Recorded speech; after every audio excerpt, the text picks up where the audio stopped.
السلام علیکم ورحمۃ اللہ وبرکاتہ۔ اللہ جل وعلا کی حمد ثنا کے بعد اس کے پیارے رسول دانائے غیوب صلی اللہ تعالی علیہ وسلم کی ذات مقدسہ پر لاکھوں کروڑوں اربوں درود و سلام۔ جان رحمت وجہ تخلیق کائنات صلی اللہ تعالی علیہ وسلم کی ذات مقدسہ پر ازل سے لے کے ابد تک درود و سلام۔ ناظرین کرام، ہمارا پروگرام سیرت الانبیاء الحمدللہ سلسلہ رواں دواں ہے۔ گزشتہ پروگرام میں حضرت سیدنا داؤد علیہ السلام کی مبارک سیرت، مبارک گفتار، مبارک کردار کا ذکر ہوا۔ بے شک حضرت داؤد علیہ السلام نبوت اور سلطنت کے جامع پیغمبر تھے۔ قرآن و احادیث کی روشنی میں ہم نے باتیں کی اور ان صورتوں سے آپ کے اوصاف کو بیان کیا۔ قرآن مقدس کی جو 6 صورتوں کے اندر اس پیغمبر خدا کا ذکر خیر ملتا ہے،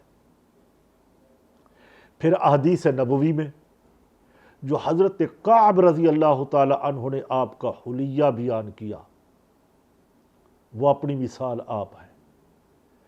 ناظرین کرام، یقیناً انبیاء علیہ السلام اللہ تعالیٰ کے کارخانہ قدرت کے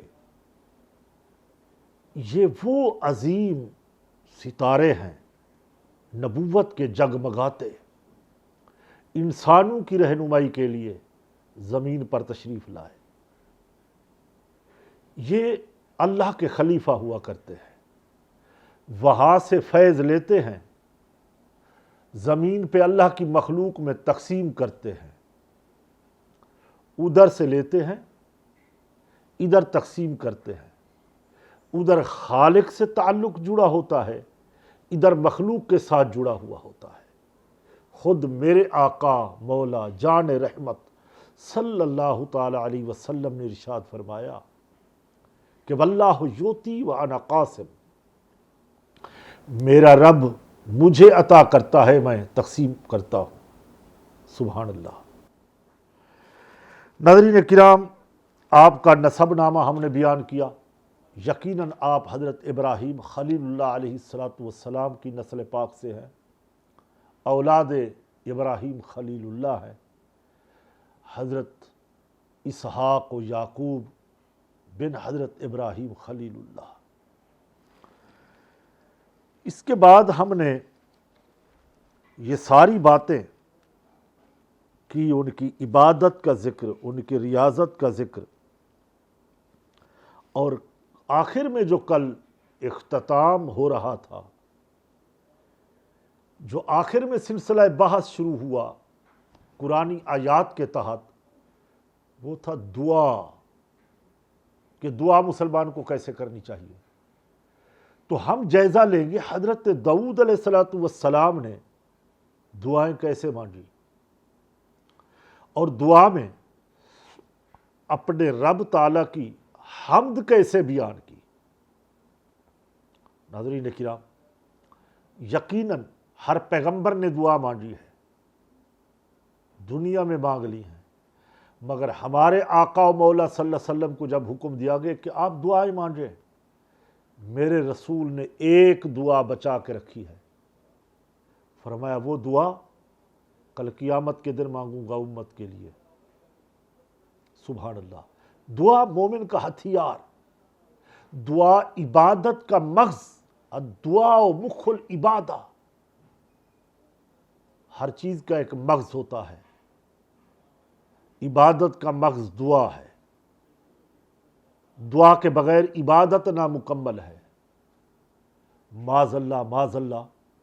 یہاں تک پڑھا ہے کہ اگر کوئی تکبر آنا انداز میں نماز پڑھے، تہجد پڑھے، اشراق اوابین پڑھے اور دعا نہ کرے، فرمایا وہ ساری عبادت یراؤون و یمنعون الماعون، ساری عبادت اسی کا مصداق ہو جاتی ہے۔ گویا اس کے منہ پر مار دی جاتی ہے وہ نماز، کہ تو نے اپنے رب سے عاجزی انکساری کے ساتھ دعا نہیں مانگی؟ پھر یہ بھی عرض کیا تھا کہ آپ کے اہل خانہ عبادت گزار تھے، ایک بہترین ذہن دیا ہوا تھا اپنے اہل خانہ کو، اور خوبصورت انداز تھا، دن رات کا 24 گھنٹے کا کوئی حصہ ایسا نہیں تھا جس میں عبادت الہی ان کے گھر میں نہ ہوتی ہو، یعنی ہمہ وقت عبادت الہی میں ان کے گھر والے مشغول ہوتے، کوئی کسی وقت اللہ کی عبادت کر رہا ہے، کوئی کس وقت کر رہا ہے، گویا 24 گھنٹے ان کا گھر عبادت الہی کا مرکز بنا ہوا ہے۔ سبحان اللہ۔ تو ناظرین کرام، دعا عبادت کا مغز ہے، اور ثنا جس کو ہم حمد کہتے ہیں، دراصل یہ بھی دعا ہے۔ ہم سورہ فاتحہ پڑھیں، اس کے اندر جو حمد کرتے ہیں یہ ساری دعائیں ہی تو ہیں، اپنے رب سے دعائیں مانگ رہے ہوتے ہیں، اور وہ خود اعلان بھی کرتا ہے وَإِذَا سَأَلَكَ عِبَادِي عَنِّي فَإِنِّي قَرِيبٌ، میرے بندے سوال کرتے ہیں میرے متعلق، آپ انہیں کہ اجیب الدعوۃ الداعی اذا دعان، مجھ سے دعا کرو، مانگو مجھ سے میں تمہیں عطا کروں گا۔ یہ نہ دیکھو کہاں رہتا ہے، دائیں بائیں آگے پیچھے نہیں، کوئی سمت کا تعین نہ کرو، تمہارا کام ہے دعا کرنا، دعا مانگو، نوازنے والا دینے والا خود وہ رحمان ہے۔ ناظرین کرام، حضرت داؤد علیہ السلام کی وہ دعائیں ہم اپنے ناظرین کے سامنے عرض کریں گے۔ پہلی دعا یہ تھی، جب آپ دعا کرتے کہتے اے اللہ تو پاک ہے، سبحان، تیری ذات پاک ہے، اللہ کی پاکی بیان کرتے، پھر عرض کرتے اللہ کی بارگاہ میں مولا تو میرا رب ہے۔ ناظرین، رب فارسی کا لفظ ہے جس کے معنی پالنے والا، عربی میں بھی استعمال ہوا رب العالمین، تو رب کے معنی ہے پالنے والا۔ اسی طرح پھر عرض کرتے مولا عرش کے اوپر تیری ہی سلطنت بادشاہی ہے، تو نے آسمانوں اور زمین میں موجود ہر چیز پر اپنی خشیت لازم کر دی ہے، تو تیری مخلوق میں قدر و منزلت کے اعتبار سے وہی زیادہ تیرے قریب ہے جو سب سے زیادہ تجھ سے ڈرتا ہے، تقوی والا ہے، متقی ہے، پرہیزگار ہے۔ ناظرین کرام، یہ ان کی دعا کا انداز تھا۔ پھر عرض کرتے اس بندے کے پاس کچھ علم نہیں، جو تجھ سے ڈرتا نہیں، اور اس میں کوئی دنائی نہیں جو تیرے حکم کا پابند نہیں، یعنی وہ بے عقل ہے جو اللہ تیرے حکم کا پابند نہیں ہوتا، اور وہ علم والا نہیں، وہ جاہل ہی ہو سکتا ہے جو تجھ سے نہیں ڈرتا۔ اللہ اکبر۔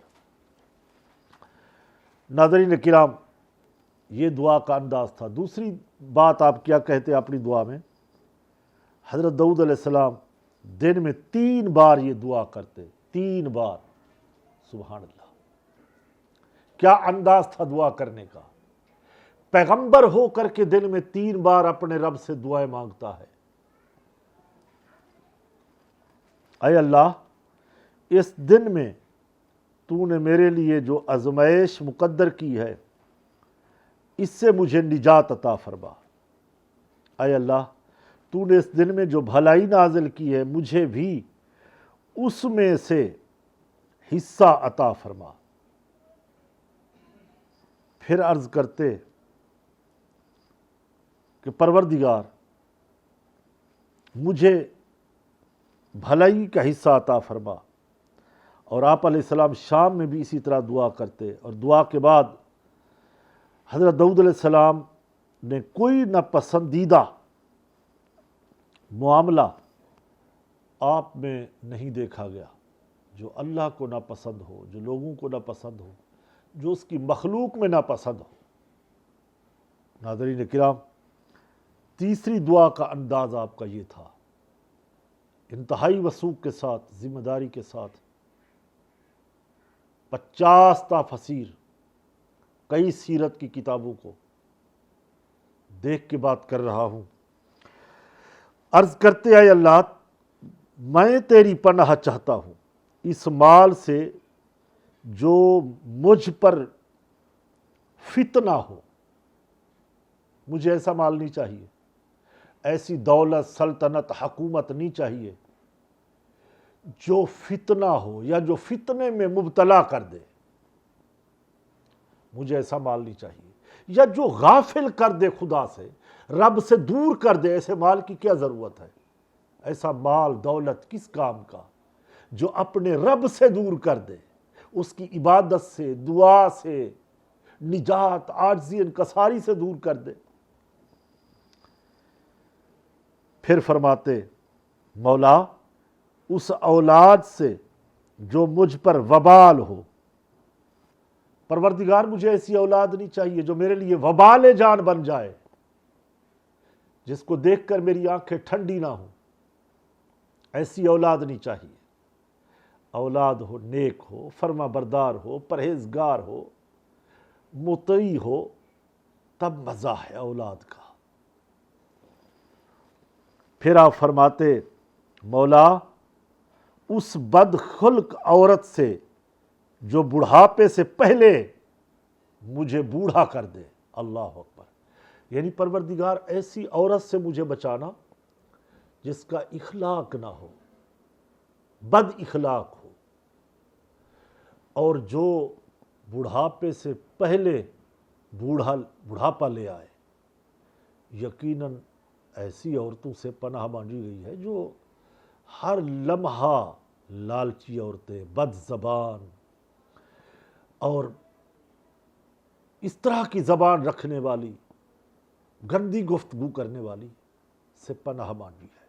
پیغمبروں نے تو ہمیں بھی مانگنی چاہیے۔ ہاں، اگر عورت نیک صالح مل جائے تو سبحان اللہ، اس سے زندگی عمر وہی رہتی ہے، بڑھتی نہیں ہے، مگر انسان بوڑھا جلدی نہیں ہوتا، بڑھاپے سے پہلے بڑھاپا نہیں آتا۔ وہی اصولاً جو بڑھاپا ہوتا ہے اسی وقت پر آتا ہے۔ ناظرین، دعاؤں کا سلسلہ جاری ہے۔ ہم یہ داؤد علیہ السلام کی دعائیں عرض کر رہے ہیں۔ یہاں وقت ہوتا ہے مختصر بریک کا، انشاءاللہ ملتے ہیں بریک کے بعد۔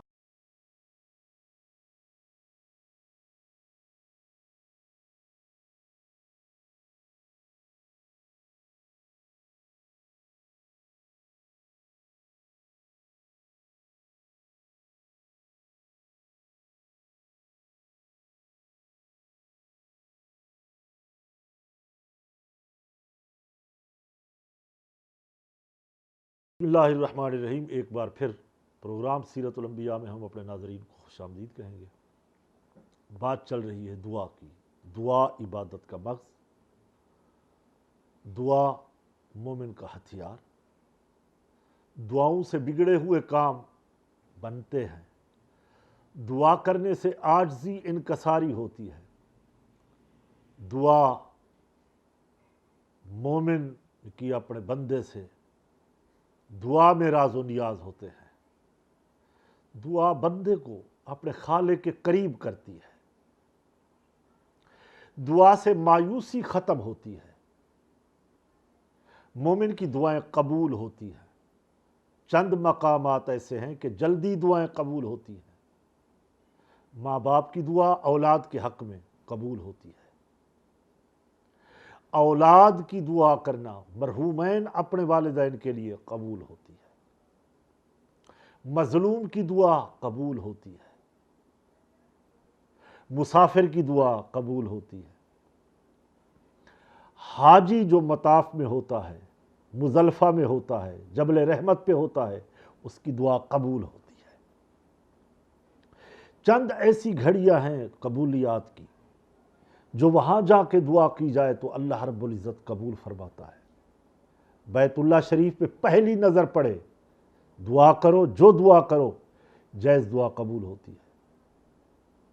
ریاض الجنہ، گنبد خضرا، رسول اللہ کا مدینہ پاک، سبحان اللہ، جو دعا کرو قبول ہوتی ہے۔ بزرگان دین کے مقامات پہ جا کے دعا کرو، مزارات پہ دعائیں قبول ہوتی ہیں۔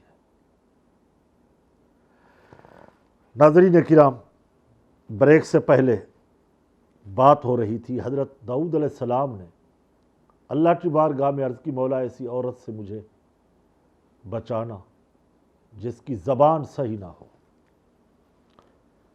جو بڑھاپے سے پہلے بوڑھا کر دے۔ میں تیری پناہ چاہتا ہوں۔ پھر فرمایا اس برے پڑوسی سے، مولا مجھے اس برے پڑوسی سے بچانا جس کی آنکھیں میرے معاملات کو تو دیکھیں اور اس کے کان میری باتیں تو سنیں، لیکن اگر وہ کوئی اچھائی دیکھے تو اسے دبا دے۔ یعنی ایسے پڑوسی سے بچانا جو اس ٹوہ میں لگا رہے کہ یہ کیوں کھا رہا ہے، یہ کیوں پی رہا ہے، یہ گھر کیسے بنا، یہ گاڑیاں کیسے آئیں، یہ مال کہاں سے لے آئے، آج یہ ہوا، اس طرح کی باتیں ایسے پڑوسی سے پناہ مانگی گئی ہے۔ اچھا پڑوسی ہو، پھر وہ جو بھلائی دیکھے، اچھے کام دیکھے ان کو دبا دے، اس کا ذکر ہی نہ کرے، برائیاں دیکھے تو کوئی عیب دیکھے پھر اس کی تشہیر کرے، اشتہار چلائے اس کے۔ اللہ اکبر۔ پھر فرماتے پروردگار عالم تو ایسے لوگوں پر مجھے ظاہر نہ فرما کہ جو ایسے میرے پڑوسی ہوں۔ ناظرین کرام، پھر حضرت داؤد علیہ السلام ایک دعا اور کرتے، اے اللہ میرا پروردگار مجھے ایسا محتاج نہ بنانا کہ تجھے بھول جاؤں، اور ایسا مالدار بھی نہ بنانا کہ میں تجھ سے سرکشی کروں۔ اللہ اکبر، پیغمبر ہو کے اس قدر عاجزی، انکساری کا، پیکر بن کے دعا کر رہے ہیں اپنے رب تعالیٰ سے۔ انبیاء معصوم ہوتے ہیں، انبیاء بخشے ہوئے ہوتے ہیں، انبیاء جنتی ہوتے ہیں، مگر انبیاء اپنے رب سے دعائیں مانگا کرتے ہیں۔ یہی طریقہ صحابہ کرام اہل بیت اطہار کا تھا، ازواج مطہرات کا۔ وہ پیغمبر صلی اللہ تعالیٰ علیہ وسلم کی بارگاہ میں عرض کرتے، یا رسول اللہ ہمارے لیے دعا کر دیجئے، ہمارے لیے دعا فرمائیے۔ حضور رحمت عالم صلی اللہ تعالیٰ علیہ وسلم اپنے صحابہ کے لیے دعا فرماتے، پھر فرماتے پروردگار عالم محتاجی اور مالداری دونوں اللہ تعالیٰ سے دوری اور گناہوں میں پڑنے کا سبب بن سکتے ہیں۔ اس لیے ناظرین، حضرت داؤد علیہ السلام نے دوسروں کی تعلیم کے لیے عاجزی کے طور پہ یہ دعا مانگی۔ غربت، امیری کی ایسی کیفیت سے بچنے کے حوالے سے ہمارے آقا مولا صلی اللہ علیہ وسلم، نبی رحمت صلی اللہ علیہ وسلم نے بھی بہت خوبصورت رہنمائی فرمائی۔ چنانچہ حدیث ہے، حضرت سیدنا ابو ہریرہ ترمذی شریف کے اندر آتا ہے، روایت کرتے ہیں کہ حضور اکرم صلی اللہ علیہ وسلم نے ارشاد فرمایا، 7 چیزوں سے پہلے نیک اعمال کرنے میں جلدی کر لو۔ 7 چیزوں سے پہلے نیک عمل کرنے میں جلدی کرو۔ کیا؟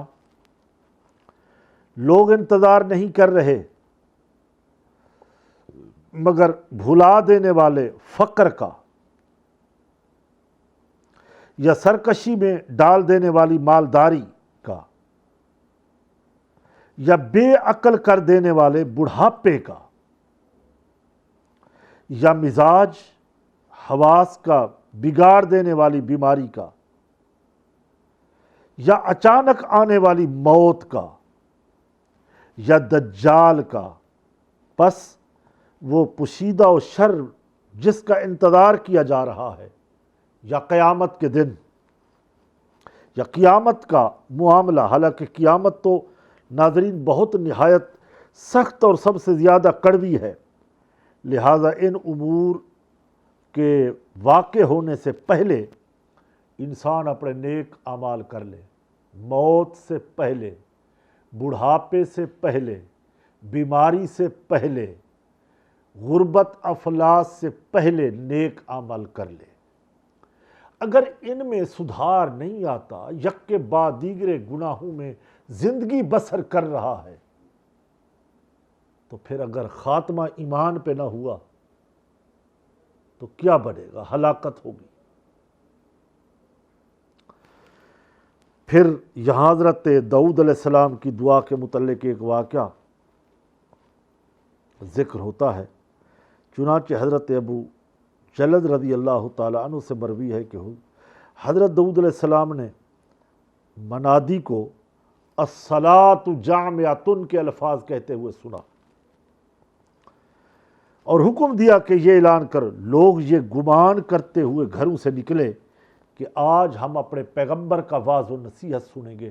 حضرت داؤد علیہ السلام واعظ کریں گے، تقریر کریں گے اور زبور شریف پڑھیں گے، ہم سماعت کریں گے، اور دعا کا دن ہوگا۔ جب جمع ہو گئے تو پھر کیا ہوا کہ حضرت داؤد علیہ السلام نے دعا کی، اے اللہ ہمیں بخش دے۔ یہ دعا فرما کر واپس چلے گئے، بس اتنا ہی کہہ دیا، مولا ہمیں بخش دے۔ یہ کہنے کے بعد کوئی لمبا اجتماع نہیں ہوا، نہ لمبا جلسہ ہوا، نہ بیان ہوا۔ یہ کہنے کے بعد اللہ کے یہ پیغمبر واپس چلے گئے۔ بعد میں آنے والے لوگوں نے مل کر واپسی کی وجہ پوچھی۔ انہوں نے کہا کہ حضرت داؤد علیہ السلام ایک دعا کر کے واپس تشریف لے گئے۔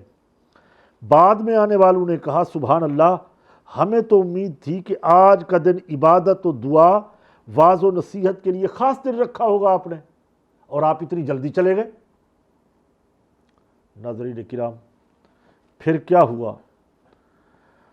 انہوں نے صرف ایک دعا کی۔ اللہ تعالیٰ نے آپ علیہ السلام پر وحی نازل فرمائی کہ اپنی قوم کو پیغام پہنچا دو کہ وہ آپ کی اس دعا کو کم سمجھتے ہیں، حالانکہ یہ اتنی اہم ترین دعا ہے کہ جس کی میں مغفرت کر دوں اس کے دنیا و آخرت کے تمام کام درست کر دیتا ہوں۔ جس کو بخش دیا جاتا ہے اس کے دنیا کے کام بھی سنور جاتے ہیں، آخرت کے کام بھی بن جاتے ہیں۔ یہ کوئی چھوٹی دعا تھی کہ مولا تو ہمیں بخش دے؟ بھئی یہ بہت بڑی دعا ہے، بخشش کی دعا طلب کرنا۔ ہم کو یعنی مجھے، میری امت کو، میری جماعت کے لوگوں کو بخش دے۔ ناظرین کرام، یہ تھی حضرت داؤد علیہ السلام کی دعائیں۔ پیغمبر کی دعاؤں سے سیکھا جاتا ہے تم اسی طرح دعا کرو جیسے میرے پیغمبر کیا کرتے ہیں، جیسے میرے پیغمبر مجھ سے مانگتے ہیں ویسے دعائیں کرو۔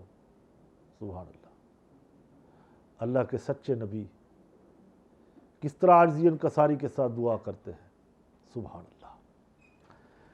پھر حضرت داؤد علیہ السلام کی سیرت اور سنت انبیاء کے مطابق ہمیشہ حلال اور طیب چیزیں کھاتے پیتے، اس کا خاص اہتمام کرتے۔ حضرت ثابت اور عبد الوہاب بن ابی حفص رضی اللہ تعالی عنہما سے مروی ہے، ایک مرتبہ حضرت داؤد علیہ السلام نے روزے کی حالت میں شام کے وقت افطار کیا۔ جب افطار کا وقت قریب آیا تو آپ کی بارگاہ میں دودھ پیش کیا گیا۔ تو دودھ پیش کیا گیا تو فرمایا تمہارے پاس پوچھا گھر والوں سے کہ یہ دودھ کہاں سے آیا؟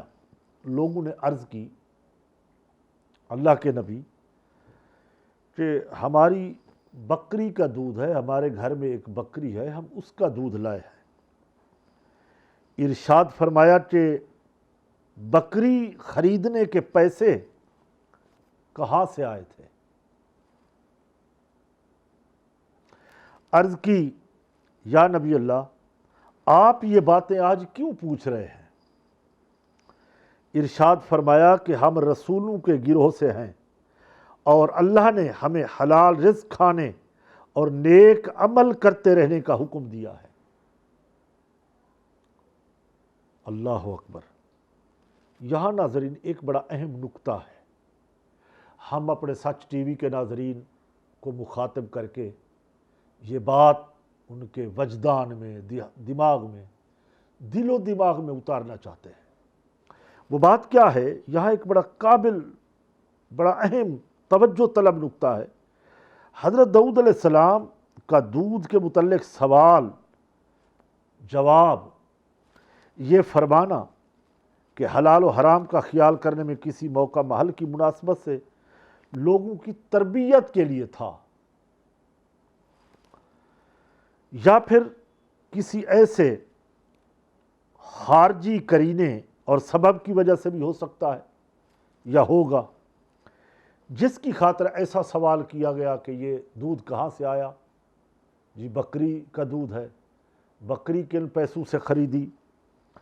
ورنہ مطلقاً علماء نے یہ باتیں لکھی، فقہا فرماتے ہیں کہ لوگوں سے ایسی باتوں میں پوچھنے اور پھرنے کی اجازت نہیں ہوتی۔ مثلا مہمان کو یہ اجازت نہیں کہ وہ عام نیک مسلمان کے گھر جائے تو اس سے سوال کرے کہ جناب جو کھانا تم میرے سامنے پیش کر رہے ہو یہ کہاں سے لائے ہو، کیسے کمایا، کیسے حاصل کیا؟ یہ ضرورت نہیں ہوتی ہے۔ جب ایک مسلمان کے گھر میں مہمان ہم بنتے ہیں تو میزبان جو لائے وہ کھا لو، اگر نمک مسالہ کچھ چیزیں تیز ہیں، کچھ معاملات ہیں تو ہاتھ روک لو، کھانے میں عیب بھی نہ نکالو۔ تو وہ جو پوچھا گیا کوئی موقع محل ہوگا، ضرورت ہوگی، اس لیے میں سمجھتا ہوں کہ یہ خاصہ ہے حضرت داؤد علیہ السلام کے لیے، اس امت کے لوگوں کو یہ اجازت نہیں ہے۔ ناظرین یہاں وقت ہوتا ہے مختصر بریک کا، انشاءاللہ ملتے ہیں بریک کے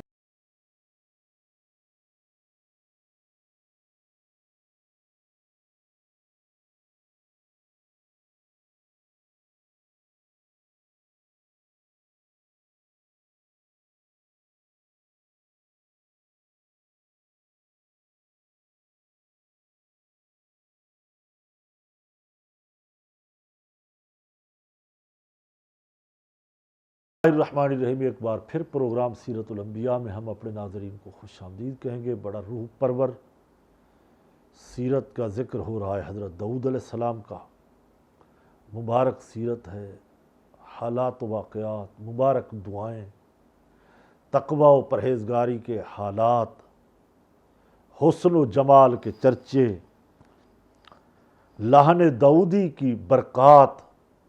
اللہ اکبر۔ اب ہم اس کا جائزہ لیں گے کہ داؤد علیہ السلام کے اندر خوف خدا کتنا تھا۔ سبحان اللہ، انبیاء میں خوف خدا ہوتا ہے، خوف خدا۔ ہم اس میں مدد لیں گے حضرت امام غزالی کی کتاب احیاء علوم سے۔ انہوں نے کیا لکھا؟ علماء فرماتے ہیں بہت زیادہ خوف خدا رکھتے تھے۔ حضور نبی کریم صلی اللہ تعالی وسلم نے ارشاد فرمایا کہ لوگ حضرت داؤد علیہ السلام کو بیمار سمجھتے ہوئے ان کی عیادت کرتے تھے، حالانکہ آپ بیمار نہیں ہوتے تھے، انہیں کوئی مرض بھی نہیں تھا، بلکہ وہ خوف الہی میں مبتلا تھے۔ اللہ اکبر۔ بخشے ہوئے ہیں، جنتی ہیں، مگر خوف خدا اتنا ہے کہ لوگ بیمار سمجھ بیٹھے، عیادت کو آتے کہ حضرت کیا حال ہیں آپ کے؟ اللہ اکبر۔ حضرت خالد بن ورکل رحم اللہ سے مروی ہے کہ حضرت داؤد علیہ السلام کی حضرت لقمان علیہ السلام سے ملاقات ہوئی۔ تو ملاقات ہوئی تو آپ نے فرمایا کہ اے لقمان، تم نے کس حال میں صبح کی؟ عرض کی کہ اس تصور میں کہ میری جان دوسرے کے قبضے میں ہے۔ میں جب صبح اٹھا ہوں تو میری صبح کا آغاز اس خوف خدا سے ہوا ہے کہ یہ میری جان میرے قبضے میں نہیں ہے، میری جان کسی اور کے قبضے میں ہے، میری جان کا مالک میرا رب ہے۔ تو فرمایا کہ حضرت داؤد علیہ السلام نے اس بات پر غور کیا اور تفکر کیا، خوف خدا سے حضرت داؤد علیہ السلام کی چیخ نکل گئی، ہیں آپ نے ایسی صبح کی؟ اس میں غور و فکر میں پڑ گئے کہ فیصلہ کیا کہ یہ جان میری نہیں ہے، اس جان کا مالک کوئی اور ہے۔ یہ خوف خدا کا عالم تھا۔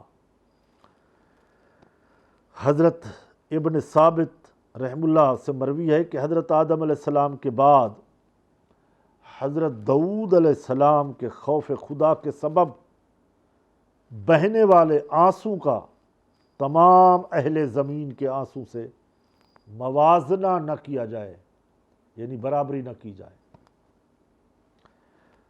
تو وہ دونوں برابر ہوں گے۔ یعنی آدم علیہ السلام جتنا روئے ہیں جنت سے نکل کے بحر زمین پہ، اور پھر خوف خدا میں جتنا داؤد علیہ السلام روئے ہیں، مگر عاشقوں نے، محبان اہل بیت نے ایک بات اور بھی لکھی ہے۔ وہ فرماتے ہیں کہ حضرت امام زین العابدین جو مظلوم کربلا ہیں، ائمہ اہل بیت میں سے ہیں، ان کا رونا بھی ایک تاریخی ہے، تاریخ کا حصہ ہے۔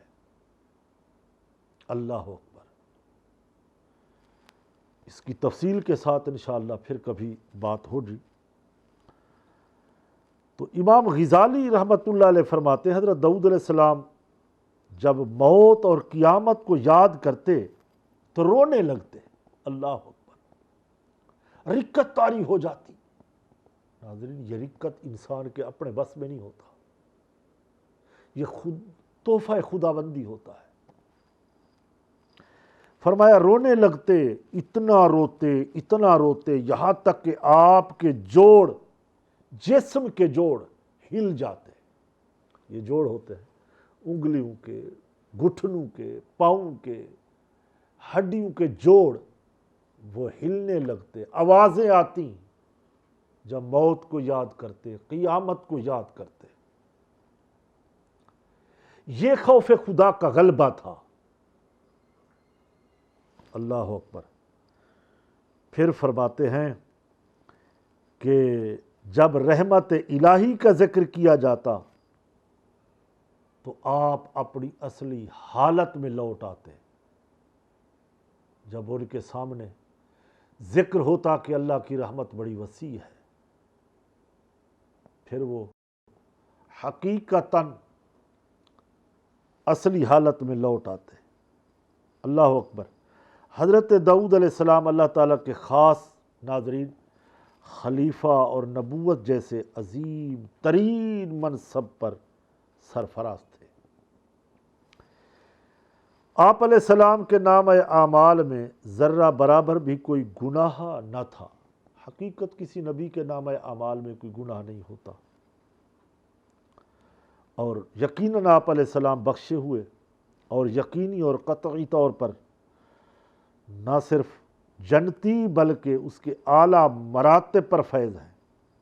ان تمام اعزازات کے باوجود آپ علیہ السلام کے دل میں اللہ تعالیٰ کا اس قدر خوف ہے، اس قدر غلبہ ہے، تو ہم گنہگار مسلمانوں کو کس قدر اللہ تعالیٰ سے ڈرنا چاہیے۔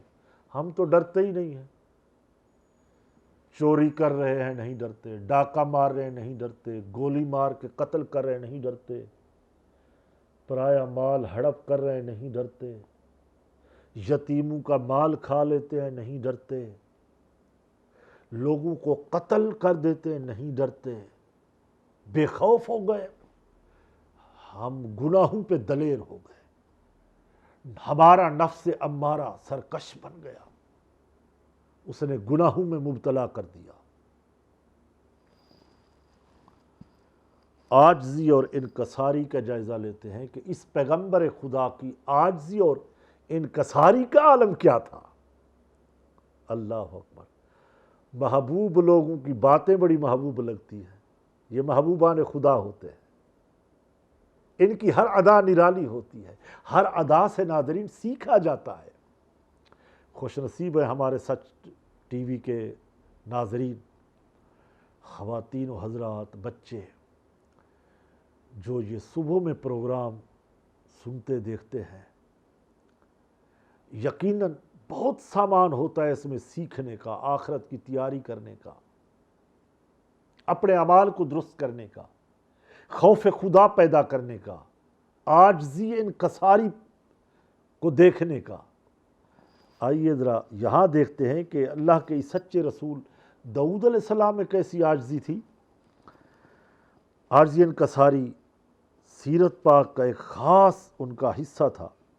حضرت ابو سلسیل رحمۃ اللہ علیہ فرماتے ہیں کہ حضرت داؤد علیہ السلام جب مسجد میں داخل ہوتے تو بنی اسرائیل کے مفلوق الحال لوگوں کا حلقہ دیکھتے اور ان کے ساتھ تشریف فرما ہو جاتے، یعنی غریب لوگ، متوسط طبقے کے لوگ بیٹھے ہوتے، ان کے پاس جا کے حلقے میں بیٹھ جاتے اور بعد میں ایک جملہ کہتے، ارشاد فرماتے، مسکین مسکینوں کے درمیان بیٹھا ہے، یعنی تم مسکین ہو نا، تو میں مسکینوں کے درمیان میں مسکین بیٹھا ہوں۔ یہ جملہ آپ کا عاجزی کے لیے تھا، انکساری کے لیے تھا۔ ناظرین یہاں یاد رہے کہ حضرت داؤد علیہ السلام اپنے لیے جو مسکین کا لفظ استعمال فرماتے ہیں، علماء نے یہ بات بھی لکھی ہے کہ اس سے مراد وہ مسکین نہیں جو فقر و محتاجی کی ایک قسم کا مسکین ہوتا ہے، نہیں، اصل میں شرعی مسکین تو وہ ہے جس کے ہاں کھانے پینے کا سامان نہ ہو، زندگی گزارنے کا نہ ہو، وہ مسکین ہوتا ہے۔ تو یہ وہ مسکین نہیں ہے، بلکہ اس سے ان کی مراد یہ ہے کہ مولا میرا دل مسکین ہے۔ اللہ اکبر، اپنے دل کو مخاطب کرتے کہ میں مولا مسکینوں کی جماعت میں ایک مسکین بن کے بیٹھا ہوں، اپنے دل کو مخاطب کر کے دل کو کہہ رہے ہوتے ہیں۔ یہ عاجزی تھی۔ پھر اسی طرح ارشاد فرماتے کہ در حقیقت امت کے لیے ان کا یہ جملہ تعلیم بھی ہو سکتا ہے، اور فقراء کی فضیلت پہچان کر ان سے محبت کریں اور ان کے ساتھ بیٹھیں غریبوں میں۔ ہم تو غریبوں سے نفرت کرتے ہیں، مسکینوں سے نفرت کرتے ہیں، یتیموں سے نفرت کرتے ہیں۔ پیشہ ور مساکین کی بات نہیں کر رہا، واقعی جو مسکین ہیں جن کے اوپر شریعت کا اطلاق ہوتا ہے، واقعی وہ یتیم جن کے اوپر شریعت کا اطلاق ہوتا ہے، ہم ان کے ساتھ بیٹھنا پسند نہیں کرتے۔ قرآن کیا کہتا ہے؟ وَأَمَّا السَّائِلَ فَلَا تَنْهَرْ، اے پیغمبر صلی اللہ علیہ وسلم، سائلوں کو مت جھڑکیے۔ لوگ مانگنے آتے ہیں تو ہم کہتے ہیں جاؤ جاؤ جاؤ دفع ہو جاؤ، بعض جملہ یہ کہتے ہیں جاؤ معاف کرو، یہ نہیں کہنا چاہیے، جھڑکنا نہیں چاہیے، عاجزی انکساری کے ساتھ انہیں کہنا چاہیے کہ ہمیں معاف کر دو، یا ہمارے پاس کچھ نہیں ہے۔ جھڑکو مت، قرآن نے منع کیا ہے، قرآن کی نص سے ثابت ہے۔ پھر فرمایا کہ مولا ہم اس سے محبت کرتے ہیں، ہمیں مسکینوں والی برکت نصیب فرما، ایک یہ بھی ہے کہ جو غریب مسکین ہیں وہ مالداروں سے پہلے جنت میں جائیں گے۔ اتنا عرصہ ہم پہلے بھی اپنے کئی بیانات میں کئی پروگراموں میں عرض کر چکے ہیں کہ 500 سال پہلے مساکین جنت میں جائیں گے، غریب مالداروں سے پہلے جنت میں جائیں گے۔ ناظرین کرام، ہمارے پروگرام کا وقت یہاں ختم ہوتا ہے۔ انشاءاللہ آئندہ ہفتے پھر ملاقات ہوگی۔ ہمارے پروگرام کے آخر میں الحمدللہ دعا کا اہتمام ہوتا ہے، اجتماعی دعا۔ آپ شریک ہو سکتے ہیں، بچے بہنیں بیٹیاں سب شریک ہو سکتے ہیں۔ اور دعا کے جو آداب بتائے ہیں، ہتھیلیاں آسمان کی طرف کھلی ہوئی ہوں، سینے کے برابر ہاتھ ہوں، 3 درجے ہیں دعا کے، 3 طریقے بتائے گئے ہیں۔ بہترین طریقہ جو محبوب ہے اللہ کے رسول کا، وہ سینے کے برابر ہتھیلیاں آسمان کی طرف، عاجزی انکساری کے ساتھ دعا مانگی جائے۔ الحمدللہ رب العالمین والصلاة والسلام علی سید الانبیاء والمرسلین ما هو آمین۔ ربنا افرغ علینا صبرا وثبت اقدامنا وانصرنا علی القوم الکافرین۔ ساری کائنات کے مالک، ہمارا یہ پروگرام بارگاہ میں قبول فرما، ہمارے سچ ٹی وی چینل کو دن دگنی رات چگنی ترقی عطا فرما، ان کے مالکان کی خیر فرما، سیرت الانبیاء کی ٹیم کی خیر فرما، جان مال عزت و ابرو کی حفاظت فرما۔ مولا ہمارے بیماروں کو شفا عطا فرما، ساری امت مسلمہ کی خیر فرما۔ مالک المولا ملک پاکستان کی حفاظت فرما، افواج پاکستان کی خیر فرما، جان مال عزت ابرو کی حفاظت فرما۔ خدایا بحق بنی فاطمہ کے برقول ایما کنی خاتمہ، اگر دعوت امرد کنی ور قبول منو دست دا مان آل رسول، منو دست دا مان آل رسول۔ سمعنا و اطعنا غفرانک ربنا و الیک المصیر۔ صلی اللہ تعالی علی خیر خلقی و نور عرشی محمد و علی آلہ وصحبہ۔